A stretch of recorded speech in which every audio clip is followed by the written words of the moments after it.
+2 हमारा 2.3 का एक पार्ट रहता था, तो वो हम आगे करते हैं।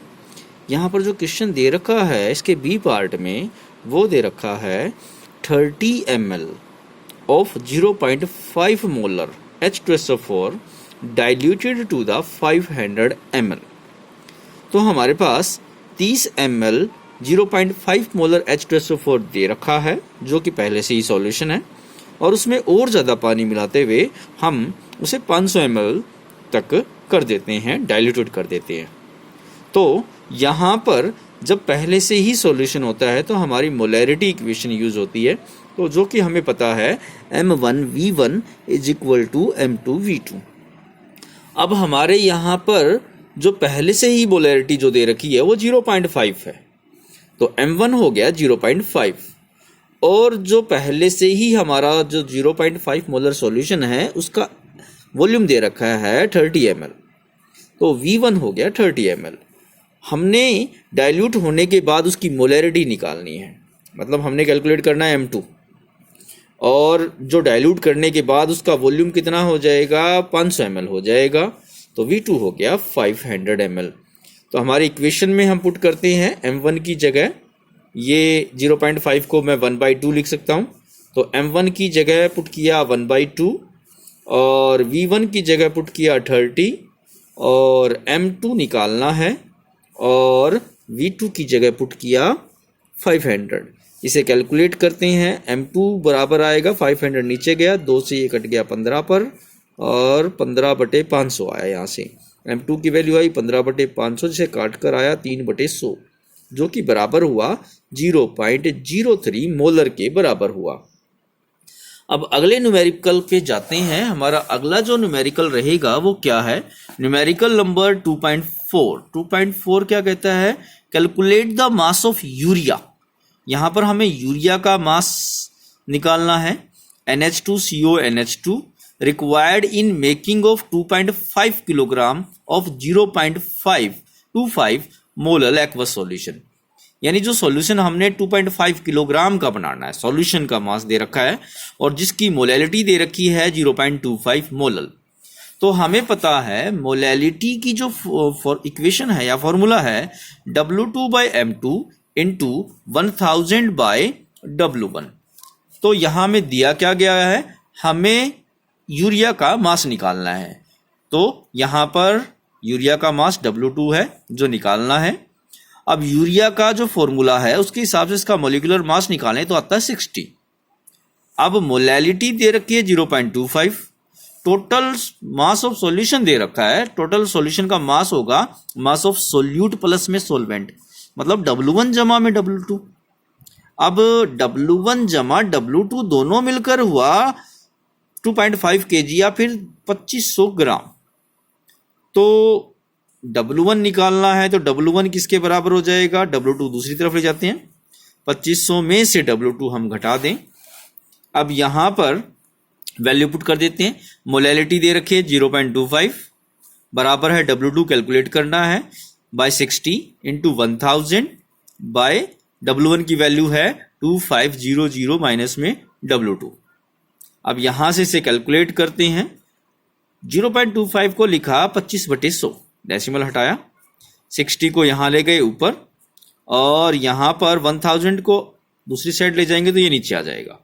25 से ये कटा 4 पर, और 4 से ये कटा 15 पर, तो यहां आ गया 15/1000 जो कि बराबर हुआ W2 बटे में 2500 घटा में W2। तो मतलब हमारे पास आया W2 अपॉन में 2500 घटा में W2 बराबर जो हुआ 15/1000 के। तो यहाँ से हम W2 की वैल्यू निकाल लेंगे, कैलकुलेट करेंगे। तो इसे मैंने पलटा तो देखें ये पार्ट ऊपर गया, ये नीचे आया, तो हो गया 2500 माइनस में W2 बटे में W2 बराबर हुआ 1000/15। W2 से W2 कैंसिल हुआ, 2500 बटे में W2, तो देखो 2500 बटे W2 आया, और W2 से W2 कैंसिल होकर आया 1 को दूसरी तरफ ले जाते हैं तो यहाँ 1000 में जुड़ जाएगा, ये 1000/15 प्लस में 1, इसका एलसीएम लेंगे तो आएगा 1015/15।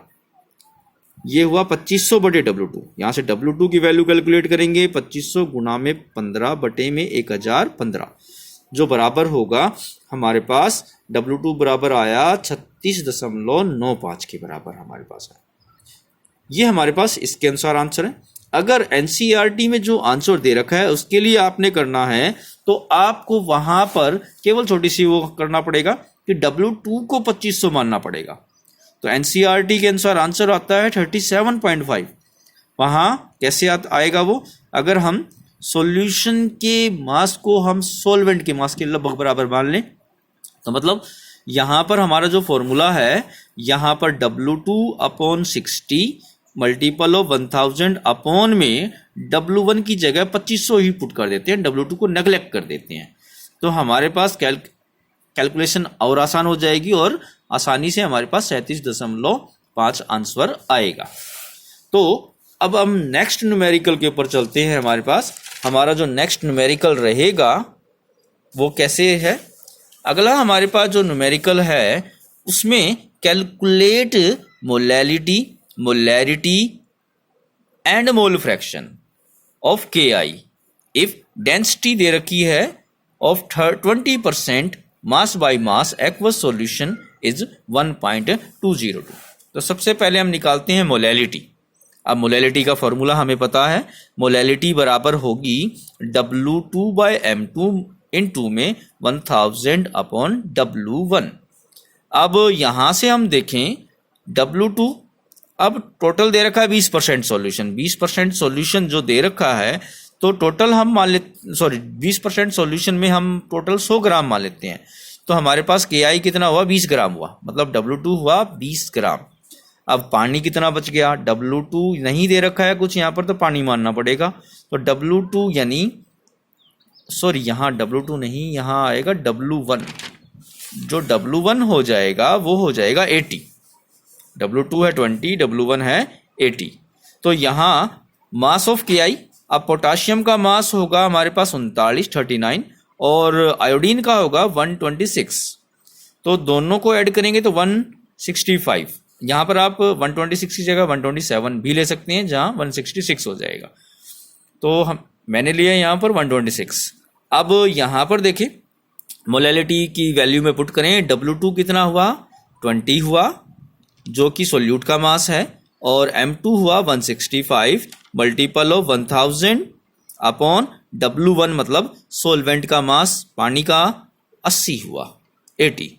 तो यहाँ से देखें, इसको 20 को 80 से काटा तो 4 पे गया, 4 से 1000 को काटा तो 250 आया। अब बचा हमारे पास 250/165, इसे काटा तो आया 50/33। 50/33 33 से 50 को डिवाइड करेंगे तो आएगा 1.51 या फिर 1.5 भी ले सकते हैं हम इसे, मोल पर केजी। अब हम सी पार्ट को निकाल लेंगे क्योंकि आसानी से निकल जाएगा A से ही हमारा।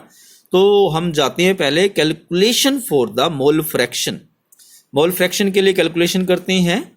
तो मोल फ्रैक्शन का हमें फॉर्मूला पता है कि XA बराबर हुआ Na जमा Na plus NB। Na number of moles of solute और NB हुआ number of moles of solvent.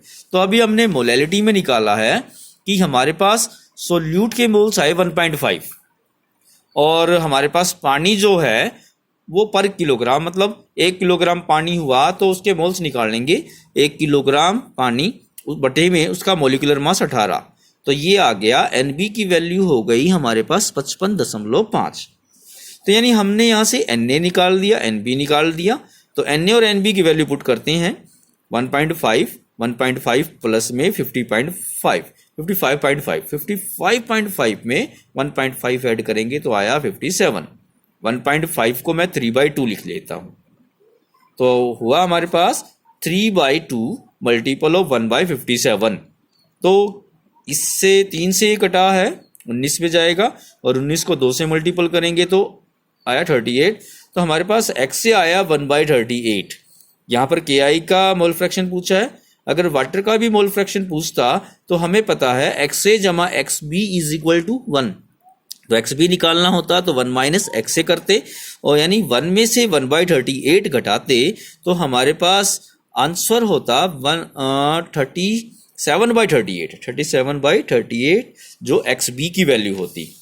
तो हम तीसरा पार्ट सोल्व करते हैं। तीसरा पार्ट हमने निकालना है मोलैरिटी। तो मोलैरिटी के लिए हमें इक्वेशन पता है, मोलैरिटी बराबर है W2/M2 इंटू में 1000/W1 सॉरी V1 वॉल्यूम आएगा यहाँ पर। तो यहाँ पर अब ये कैलकुलेट करना है, तो इसके हिसाब से हमें क्या गया है डेंसिटी से हमें पता लगा कि 1.202 ग्राम पर ml, मतलब 1 ml में इतने ग्राम वेट होगा या मास होगा। तो 1 ml में आया इतने ग्राम मास हुआ, ये दोनों का मिलकर आया है, KI जमा में वाटर का आया है। जहां तो 1000 ml में कितना होगा, इसको भी 1000 से मल्टीपल करें तो 1202 ग्राम, जिसमें 20% KI है और 80% वाटर है। तो 20% KI है तो मतलब इतने मास का 20% KI का मास होगा। तो हम निकाल लेते हैं मास ऑफ KI W2 जो है। तो मास ऑफ KI हमारे पास हुआ 20/100 20% के लिए, मल्टीपल ऑफ 1202। तो इसे सोल्व करेंगे तो आया हमारे पास 240.4 ग्राम। 1000 ml हम जो सॉल्यूशन लेते हैं उस 1000 ml सॉल्यूशन में 240.4 ग्राम पोटाशियम आयोडाइड होगा। अब पोटाशियम आयोडाइड का मोलिकुलर मास होगा हमारे पास 165। तो वॉल्यूम हमने निकाल लिया है। वॉल्यूम कितना निकाल लिया, 1000 ml। 1000 ml ले लेंगे V1। तब मोलैरिटी की इक्वेशन में हम वैल्यू पुट करते हैं। हमारे पास मोलैरिटी की इक्वेशन का फॉर्मूला था W2/M2। W2 की वैल्यू हमने निकाली 240, देखो ये पुट कर दिया है। M2 की वैल्यू हमने निकाली है 165 और वॉल्यूम हमारे पास हो गया है 1000/1000 कैंसिल आउट हो गया। तो हमारे पास आया 240.4/165। तो इसे हमने डिवाइड किया तो आया 1.45 मोल पर लीटर। यह आया हमारे पास मोल पर litre of the solution. Molarity हुई 1.45 मोलर भी कह सकते हैं आप या मोल पर लीटर भी कह सकते हैं।